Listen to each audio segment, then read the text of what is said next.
Hello and welcome. स्वागत है आपका एक्सप्रेस कैफ़े की एक बेहद स्पेशल वीडियो में। इस देश में E20 का बहुत बड़ा कैंपेन चल रहा है, एक आंदोलन चल रहा है और इस आंदोलन को जो एक इंसान लीड कर रहा है, फ्लैग बेयरर है, वो हैं तहसीन पूनेवाला। आप अलग-अलग न्यूज़ में आ रहे हैं, रील्स में आ रहे हैं, गडकरी जी के साथ भी आ रहे हैं, हरदीप पुरी जी के साथ भी आ रहे हैं और इन्होंने एक मुद्दा उठाया है E20 फ्यूल का। उस पॉलिसी के खिलाफ ये खड़े हैं। ये कह रहे हैं कि E20 पॉलिसी चेंज होनी चाहिए और इन्होंने इतना प्रेशर बिल्ड कर दिया कि मिनिस्ट्री ने आपको बुला लिया, टीम भारत को बुलाया बातचीत के लिए। हमारे दर्शक ये जानना चाहते हैं कि एग्जैक्टली हुआ क्या उस मीटिंग में? दूसरी बार बुलाया बातचीत के लिए, हम्म, तो सीरीज ऑफ मीटिंग्स थी। हम्म, मीटिंग में ये हुआ कि अन्य मंत्रालय से भी अधिकारी थे। हम्म, कुछ चीज़ों पर हमारी 4 मेन डिमांड थी। एक है जो फ्यूल कंटैमिनेशन, हम्म, दूसरा है कि सारे दस्तावेज सार्वजनिक होने चाहिए, हम्म, तीसरा कि ई-0 पेट्रोल अवेलेबल होना चाहिए और हम्म, चौथा कि ई-10 इन 10 गाड़ियों जो कंप्लायंट है, उनके लिए अवेलेबल होना हम्म, चाहिए। 4 मेन है और एक है कि गडकरी साहब को जाना चाहिए। वो बहरहाल वो पेट्रोलियम मंत्रालय नहीं कर सकता, तो 4 डिमांड थे। चारों में फ्यूल कंटैमिनेशन के साथ ये हुआ कि भारत होगा कंटैमिनेटेड फ्यूल मुक्त। उन्होंने जो बताया कि वो 8 से 12 बार दिन में 87,000 पेट्रोल पंप्स को चेक करें जो उनके नीचे हैं। हमने कहा उससे फिजिकल चेकिंग से कुछ नहीं होता, हमें टेक्नोलॉजी के युग में टेक्नोलॉजी का प्रयोग करना चाहिए।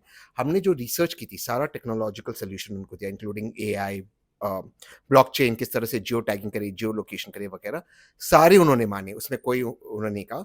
ऑफ कोर्स थोड़ा खर्च होगा इंफ्रास्ट्रक्चर में, बट ये भी उन्होंने कहा कि अगर किसी भी व्यक्ति के पास पता हो कि कोई पेट्रोल पंप का जो मालिक है वो अडल्ट्रेशन कर रहा है पेट्रोल का, वो अगर हमें दे तो वो इमीडिएटली कार्रवाई करेंगे। बट जो टेक्नोलॉजी है, क्योंकि टेक्नोलॉजी ड्रिवन होना चाहिए और लाइव रियल टाइम अपडेट के पेट्रोल मैनिपुलेट हो रहा है, अडल्ट्रेट हो रहा है कि नहीं, तो वो स्वीकार होगी। दूसरा जहाँ तक सवाल है दस्तावेज का जो नॉन निगोशिएबल है, उन्होंने इस चीज़ को मानी कि ठीक है हम दस्तावेज सार्वजनिक करेंगे। अभी वर्तमान में 60 से 70% दस्तावेज हम कोलेट करते कर सकते हैं। कुछ दस्तावेज उनका ये कहना था कि अलग-अलग मंत्रालय से निजी कंपनीज़ के उनमें कुछ आईपी हो सकता है, कॉपीराइट हो सकता है। तो उनको जैसे आप जाते हैं मंत्रालय में, you need a legal sanction करने के लिए बातचीत करना पड़ता है। तो that they will take a legal opinion and उसके बाद we start making it available. मुझे ये लगता है, मेरा ये अनुमान है कि 15 अगस्त 16 अगस्त तक फर्स्ट फेज ऑफ डॉक्यूमेंट्स करते, इवेंचुअली बाय एंड ऑफ अगस्त हम सारे डॉक्यूमेंट्स पब्लिक डोमेन में आ जाएगी, जो बहुत बड़ी चीज़ है। अगर डॉक्यूमेंट्स आ जाते तो हम उसको स्टडी कर सकते हैं। 2 डिमांड्स और रही है, ई-0, ई-10। उन्होंने अपनी मजबूरियाँ बताई, उन्होंने अपनी डिफिकल्टीज़ बताई, हमने सॉल्यूशन बताया।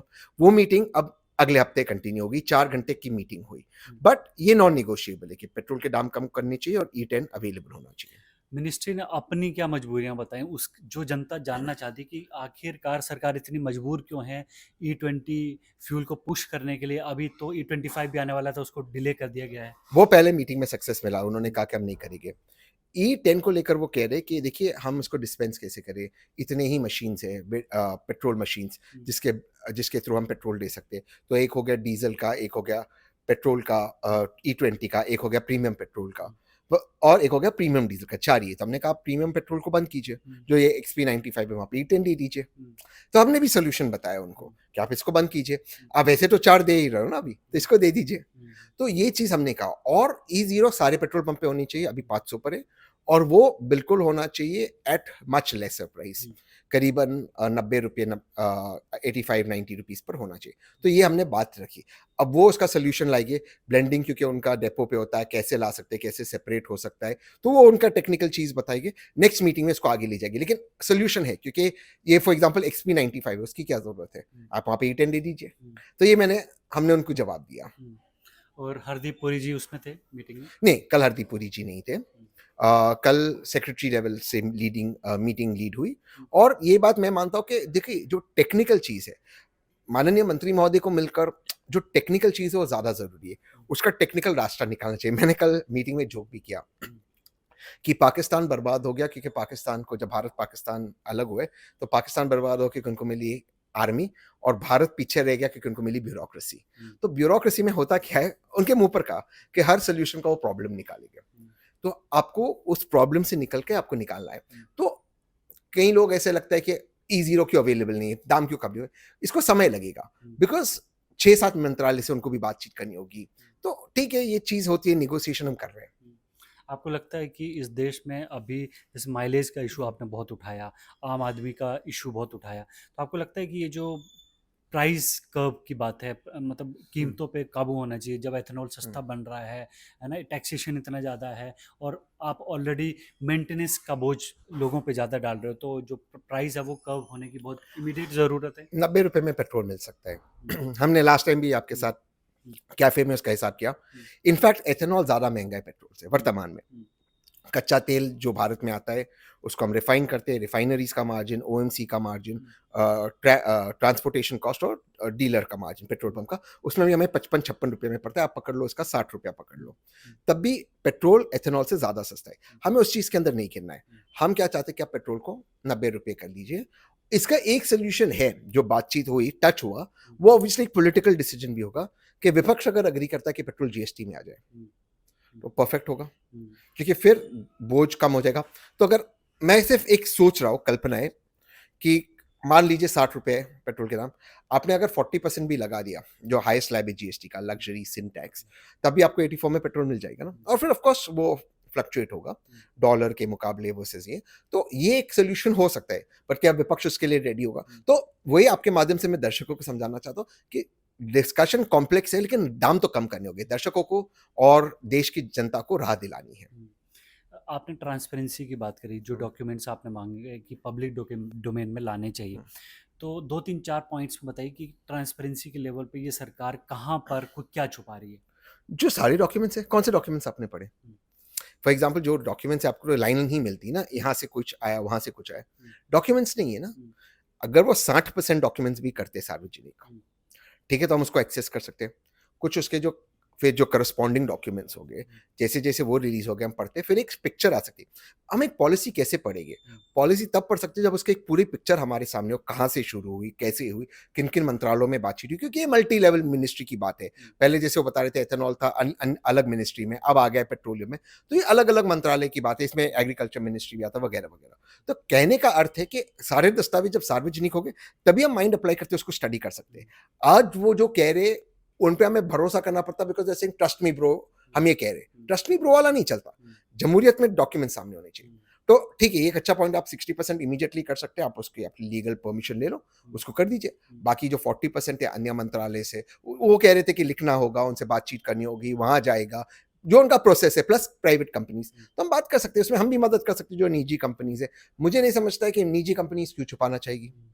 हो सकता है उनका कोई ऐसी चीज हो जो पेटेंटेड हो वगैरह, उसको हम उनका नाम रख सकते हैं, उसको बंद कर सकते हैं, वो चीज हम रख सकते हैं। तो वी हैव टू एक सोल्यूशन तो करना होगा, तो उसका वर्कआउट सोल्यूशन आपको करना होगा। जब सरकार ने आपसे 2 मीटिंग कर ली, आपको कार मार्च भी करने नहीं दिया, तो what is the future course of action for you, for team Bharat? अब आप इस कैंपेन को आगे कैसे लेके जाएंगे?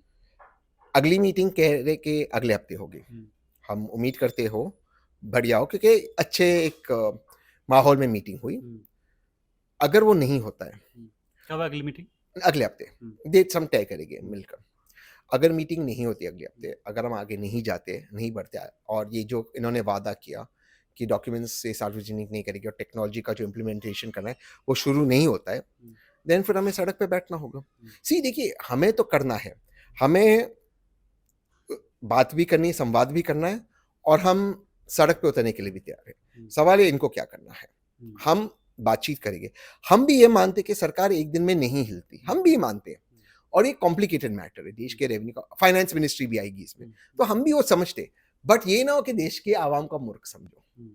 ये एटीट्यूड, बाइंग टाइम नहीं होना चाहिए, स्पेसिफिक डेडलाइंस होनी चाहिए, तो उस पर हम अध्ययन करें। और उन लोगों को क्या कहना चाहेंगे आप, जो एक कॉमन मैन है, जो कि फेस कर रहा है डे टू डे लाइफ में, माइलेज में ड्रॉप भी कर रहा है, एडल्ट्रेशन भी फेस कर रहा है? अडल्ट्रेशन का तो रास्ता निकल गया, अब नहीं होगा, ऐसे उन्होंने बताया। और अगर टेक्नोलॉजी आ जाती, अगर मान लो कि रियल टाइम मॉनिटरिंग होता, पेट्रोल कहाँ से जाता है, जब डेपो से निकलता है, पेट्रोल पंप पे रियल टाइम मॉनिटरिंग होता है, उस पर फिर एडल्ट्रेशन नहीं हो सकता। अगर अगर टेक्नोलॉजी के माध्यम से हम रोक सकते हैं उस चीज़ को, तो बहुत बड़ा फायदा होगा। इसमें फायदा क्यों होगा? क्योंकि ये लोग क्या कह रहे हैं, एथेनॉल में क्लोराइड की मात्रा बढ़ गई, जो चीज़ ये लोग कह रहे हैं, या कह रहे हैं कि आपका एथेनॉल की वजह से नहीं, एडल्ट्रेटेड पेट्रोल की वजह से। भाई अगर एडल्ट्रेटेड पेट्रोल ही बंद हो गया, फिर गाड़ी खराब हो रही, तो बहुत सारी जो इनको निकलने का रास्ता हमने वो बंद कर देंगे। तो it is like a game of chess. अभी देखो, ये मैं वो उससे तुलना नहीं कर रहा, बट यूक्रेन रशिया का अब तक नेगोशिएशन चल रहा है, ईरान अमेरिका का अब तक चल रहा है। मैं ये नहीं कह रहा कि उस लेवल का है ये, बट नेगोशिएशन में टाइम लगता है। हमारा उससे बहुत फास्ट होगा, हम 1-1.25 महीने में रिजल्ट्स लाएगी, ये मुझे पूरा यकीन है। अगर ये कोऑपरेट करते हैं और कोऑपरेट नहीं करते हैं तो अभी हम बात कर रहे हैं, जैसे अमेरिका बात कर रहा है ईरान से, फिर हम ट्रंप वाला अप्रोच करेंगे इन टर्म्स ऑफ अटैक। तो देखो, सड़क पे उतरना होगा, सड़क पे उतरना होगा अगर नहीं माने। ये वादा उन्होंने किया है कि टेक्नोलॉजी लाएंगे, डॉक्यूमेंट्स करेंगे, पहले दो वादे पे खरे उतरे। मैं समझता हूँ कि फ्यूल प्राइसिंग को उनको अन्य मंत्रालय से परमिशन लेनी होगी, इंक्लूडिंग फाइनेंस। मुझे लगता है कि सबसे ऊपर मंत्रालय में जाएगा, पीएम ऑफिस में, ऐसे थोड़ी प्राइस कम होगी, तो उसको मैं समझता हूँ कि समय लगेगा। बट ये दो तो आपने किया है ना, जो कर लीजिए। और E10 आप दे दीजिए, XP95 को बंद कीजिए, उसके क्या मतलब है? आप E10 दे दीजिए, 80% गाड़ियां हुए। वैसे XP95 कितने लोग लेते हैं? एग्जाम्पल, बहुत कम लेते हैं, 1% 2%। 1-2%। उसको बंद कीजिए ना, 80% को दीजिए ना वक्त। तो हमें भी तो बात 80% की रखनी है। आप 80% को नहीं रख सकते ना 1% के लिए, तो निगोशिएट तो करना होगा। वो भी अपना पॉइंट रखेंगे, हम भी रखेंगे, but I am a good negotiator, I feel. ठीक है, तो ये हैं तहसीन पुणेवाला, बोल रहे हैं कि he is a good negotiator, और हम भी उम्मीद करते हैं कि एक कॉमन मैन के बिहाफ पे ये नेगोशिएट अच्छा करेंगे, और सरकार जो है ये सारी चेंजेस लाएगी, थोड़ी ट्रांसपेरेंसी लाएगी, और E20 की जो अवेलेबिलिटी है उसको सही करेगी, E10 फ्यूल अवेल कराएगी, क्योंकि बहुत सारे व्हीकल अभी उसी रेंज में आते हैं जब तक कि वो फेज आउट नहीं होते आते हैं। ये बातचीत आपको कैसे लगी? तहसीन के बारे में, इनके काम के बारे में कोई प्रतिक्रिया हो तो कमेंट बॉक्स में ज़रूर बताएं। Thanks for watching.